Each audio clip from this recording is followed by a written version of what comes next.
There are two things on in London at the moment for a limited run that I urge you to see if you go to nothing else. One is End of the Rainbow at the Trafalgar Studios, and the other is the all-male Iolanthe at the Union Theatre. I had the pleasure of seeing both shows this week. In End of the Rainbow, Tracie Bennett channels Juldy Garland in the last months of her life, singing at the talk of the town and battling with her demons. She does this brilliantly and is supported by a cast of 3 and a band.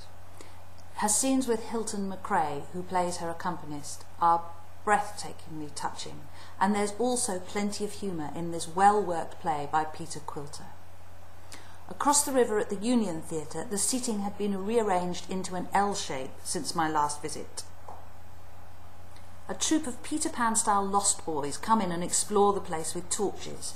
They find girdles and pantaloons and mops and umbrellas, and they set about telling this Gilbert and Sullivan story, which mixes politics with ephemera in a really charming way. The story would be very twee and dated if it was taken too seriously, but by casting all men, the director Sasha Regan, as she recently did with The Pirates of Penzance, creates something really funny and resonant. It's full of surprises. You least expect the most boyish-looking member of the cast, Shaun McCourt, to take on the demanding role of the Lord Chancellor. But in his patter song, When You're Lying Awake, the words seem to come straight from the imagination of an 11-year-old, and I think there's an 11-year-old mentioned in the lyrics, and it fits really well with this staging and this concept. Alan Richardson sings and acts fabulously well as Phyllis, and Gianni Onori, opposite him, plays Strephon with a kind of laid-back nonchalance that might be lost in a bigger venue, but comes across very authentically in this tiny place. While I carry on the review, have a look at some video footage from the foyer of this exceptionally quirky, friendly venue. The musical direction is done with charming simplicity from the piano by Chris Mundy.